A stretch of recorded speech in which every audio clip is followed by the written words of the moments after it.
Beliau disebut Gapura Diningrat Panca Dinika dengan makna sosok Satrio Piningit merupakan pintu gerbang kehidupan dalam membawa peradaban luhur yang membuat keningkratan bagi pengikutnya.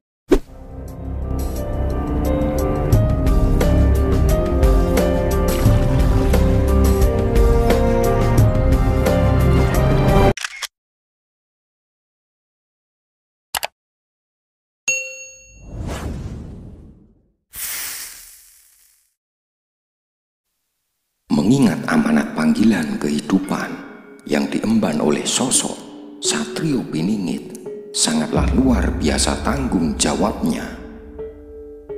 Atas dasar itulah beliau sudah membawa bekal akan jati dirinya sebagai utusan yang akan menata kehidupan di muka bumi ini. Dia adalah seorang anak muda asli pribumi yang terlahir di tanah Jawa, yang telah menjelajahi wilayah senusantara seorang diri dengan membawa ajaran, keluhuran atau budi pekerti. Satrio Piningit masih dalam pingitan atau disembunyikan keberadaannya. Hal tersebut dilakukan atas dasar kebijakan-kebijakan yang mana kita belum bisa mengetahui secara pasti kapan akan muncul di muka bumi ini sebagai pemimpin yang kita harapkan semua, yang dalam tujuannya akan mengambil alih wilayah terbesar yang membentang dari wilayah India sampai wilayah Madagaskar. Jadi itulah jati diri sosok Satrio Piningit, bukan hanya sekedar mengambil alih negeri ini saja, tetapi sekaligus mengembalikan wilayah teritorial yang pernah dinaungi dan dikuasai para leluhur. Beliau dibentuk dan dibekali dengan budi pekerti yang luhur, dengan jiwa kepemimpinan yang arif bijaksana, dengan membawa ajaran peradaban bangsa.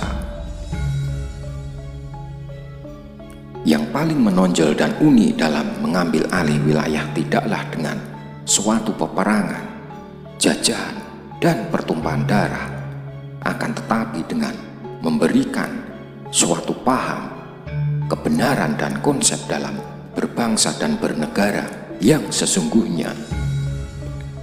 Maka akan dipastikan wilayah-wilayah yang sekarang di luar teritorial NKRI dengan sendirinya atas kemauan dan tanpa ada paksaan menggabungkan diri ke wilayah Nusantara.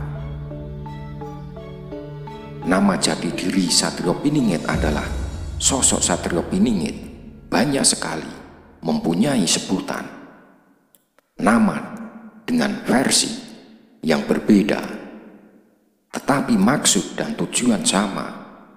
Hal tersebut disesuaikan dari cara pandang dan penerimaan yang berbeda pula.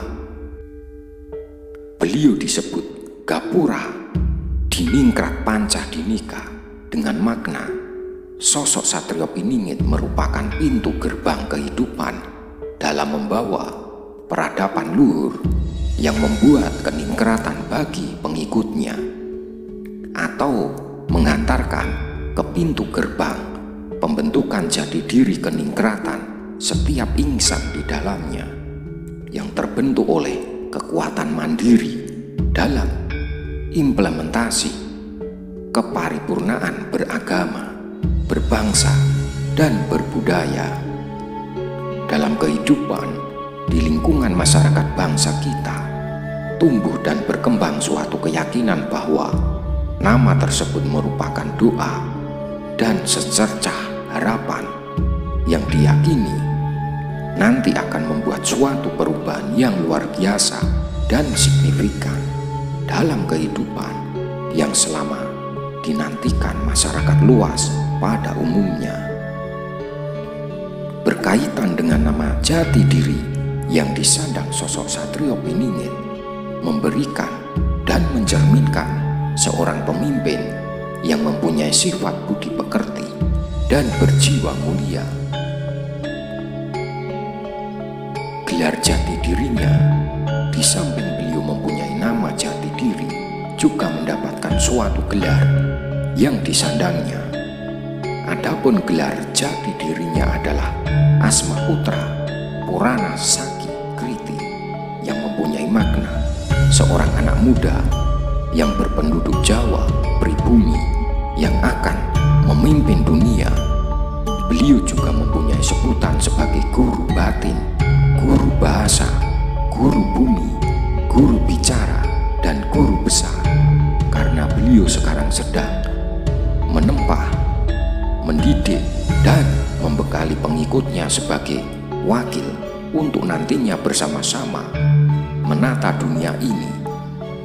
Jadi, lengkaplah sudah nama gelar tersebut merupakan amanat kehidupan yang diemban. Hanya orang-orang terpilihlah dan pilihan yang memiliki kepribadian dan akseptabilitas sebagai sosok yang disebut dengan Satrio Piningit. Dialah yang mampu melaksanakan semua tugas amanat kehidupan. Bersama dialah kehancuran peradaban bumi pertiwi bisa dihindarkan, karena kesejatiannya melambangkan seorang pemimpin, khalifah, utusan di muka bumi ini, yang merupakan misi yang diemban oleh sosok Satrio Piningit. Dapat dijelaskan bahwa kehadirannya akan membawa suatu perubahan peradaban yang luhur, sebagaimana visi misi beliau sebagai berikut: memperbaiki atau membenahi peradaban yang hancur. Visi dan misi yang pertama ini sudah tidak bisa ditawar lagi dan merupakan prioritas yang harus diutamakan. Hal ini dikarenakan keberhasilan beliau dalam membenahi peradaban yang hancur akan mempengaruhi dan ikut menentukan keberhasilan visi misi yang lain. Di bidang yang akan dikerjakan dalam hal ini adalah membenahi peradaban antara manusia yang satu dengan manusia yang lain, baik itu antara manusia sebagai individu maupun manusia yang kapasitasnya berkelompok atau golongan, umat, ras atau bangsa. Membenahi peradaban manusia dalam kaitannya dengan makhluk yang lain, baik itu terhadap hewan maupun tumbuhan. Beliau juga akan menyatakan kehidupan batin pada kehidupan lahir, serta memperkenalkan kehidupan lahir ke batin, membentuk tatanan kehidupan setelah peradaban yang hancur berhasil dibenahi dan kelangsungan kehidupan berjalan sebagaimana mestinya. Barulah beliau membuat tatanan kehidupan ke depan yang mencakup tatanan berbangsa dan bernegara.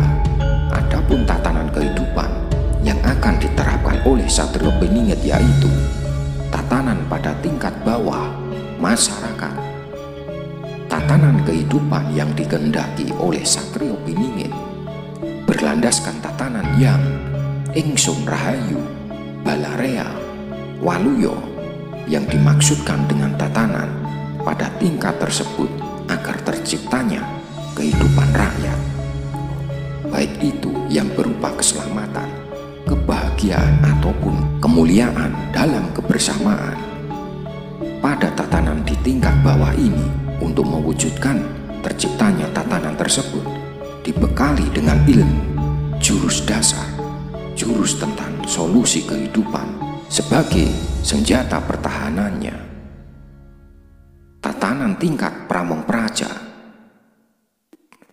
Tatanan yang kedua, tatanan tingkat pamong praja, pemerintahan. Yang dimaksud dengan tingkat pamong praja adalah tingkat dalam pemerintahan, yang mana di tingkat ini membentuk tatanan sebanda, seriksa, sebebot, sepihanean. Sedangkan yang dikandung dalam kata tersebut pada tingkat pemerintahan adalah berkeadilan yang menyeluruh dalam segi kemanusiaan. Jadi pada tingkat pamong praja adalah landasan tatanan yang digunakan adalah rasa keadilan atas dasar sesuai dengan proporsional. Apabila tatanan tersebut telah dilaksanakan, maka akan tercapainya kemakmuran atau sejenisnya dalam kehidupan masyarakat. Sedangkan untuk mendukung tercapainya tatanan kehidupan pada tingkat pamong praja dibekali dengan ilmunya, yaitu jurus kasar. Tatanan yang ketiga adalah tatanan kehidupan tingkat raja. Yang dimaksud tingkat raja adalah tatanan kehidupan para pemimpin yang berlandaskan pada tatanan swarga, maniloka. Tatanan kehidupan ini akan dicapai dengan sendirinya apabila tatanan di tingkat bawah telah terbentuk kemuliaan dalam kebersamaan. Hal ini juga menggunakan tipe pemerintahan kerajaan dengan sistem mekanisme persemakmuran. Terdapat adanya Perdana Menteri sebagai raja dalam masyarakat serta seorang raja sebagai perwakilan dari para batin. Itulah gambaran dari visi misi yang diemban oleh sosok Satrio Piningit sebagai pemegang amanat kehidupan yang harus dilaksanakan agar kehancuran peradaban dalam kehidupan bisa diselamatkan, sehingga bumi kita tercinta ini akan tetap lestari dan berseri, sehingga kelangsungan kehidupan di bumi ini akan tercapainya suatu masyarakat yang gemah ripah, loh jinawi, toto tentrem, kertaning, raharjo. Suatu tatanan yang terdahulu pernah dicapai oleh para leluhur bangsa kita, yang mana tatanan tersebut telah hilang ditelan zaman, sehingga hilanglah pula akan jati diri bangsa. Dengan kehadiran dan kemunculan Satrio Piningit, maka akan mengubah tatanan yang sekarang ini pada tatanan yang dahulu pernah ada, yang mengalami masa kejayaan dan keemasan. Namun atas dasar itu, lahirnya atau kemunculan Satrio Piningit di muka bumi ini adalah merupakan wakil dari yang mempunyai kehidupan, Tuhan, juga wakil dari pengatur kehidupan, leluhur, dan wakil dari tempat kehidupan, air, api, bumi, dan angin, serta ditandai adanya 3 fase atau tahapan yang berupa simbol kejadian kemunculan Satrio Piningit, antara lain simbol senopati. Senopati yang dimaksudkan adalah munculnya kejadian bencana alam yang mengakibatkan korban jiwa seperti gempa bumi, tsunami, tanah longsor, banjir bandang, angin topan, gunung meletus, dan lain-lainnya yang mengakibatkan korban nyawa dan harta benda. Juga akan terjadinya goro-goro di bumi ini, sehingga hal tersebut mendorong sosok Satrio Piningit untuk meredam dan menghentikan goro-goro. Dengan kata lain, munculnya pahlawan goro-goro, simbol Bojonegoro. Bojonegoro yang dimaksudkan adalah suatu tatanan yang akan dijalankan untuk membuat masyarakatnya merasakan aman, damai, dan tentram, sumber kenikmatan bernegara. Masyarakatnya tidak merasakan ketakutan lagi atas terjadinya bencana alam yang mengakibatkannya korban jiwa, karena senopati, simbol kejadian yang mengakibatkan kematian, sudah dihentikan oleh Satrio Piningit. Sedangkan simbol Notonegoro yang dimaksudkan, Notonegoro adalah sebuah program kelanjutan visi misi untuk menata negara. Di fase inilah mulai bermunculan romo-romo, leluhur yang terdahulu, dan beo-beo, binatang yang berbicara untuk menyampaikan pesan ke Satrio Piningit. Dukungan dari golongan leluhur dan binatang inilah yang juga ambil bagian peran dalam mewujudkan penataan bernegara. Dalam hal ini proses keseimbangan dalam kehidupan antara manusia, leluhur, dan binatang bisa menjaga kelangsungan hidup, karena tugas dari Satrio Piningit bukan hanya kepada golongan dohir, tetapi juga dalam kehidupan batin yang akan disempurnakan. Sungguh dalam hal ini kehadiran sosok Satrio Piningit dalam rangka memenuhi panggilan kehidupan dan mengemban amanat kehidupan, bukan rantai pengikat musuh, angin, sebagai pelindung atau sebagai perisai. Sudah tentu dan jelas kehadiran sosok Satrio Piningit di muka bumi ini tiada tertandingi lagi dari berbagai sisi, baik itu dari sisi bela diri ala ilmu sakti maupun dari sisi bela diri berfilosofi. Hal ini seperti lazimnya bahwa bela diri ala ilmu sakti untuk mewakili orang yang berilmu sakti dengan keluhurannya, serta bela diri berfilosofi untuk mengalahkan orang berenergi materi tinggi. Di samping itu, kehadiran beliau untuk menyempurnakan ilmu-ilmu yang telah ada, yaitu ilmu yang bersifat menjadikan ilmu kesempurnaan yang bermanfaat bagi kelangsungan kehidupan. Demikian bahasan mengenai sosok Satrio Piningit, tentang jati dirinya, gelar yang disandangnya, serta tujuan visi misi yang diemban sebagai wakil dari Tuhan.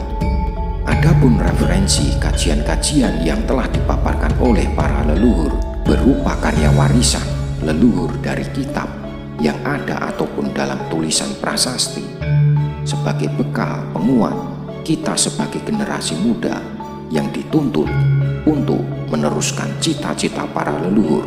Terima kasih. Rahayu, rahayu, rahayu Sakung Dumadi.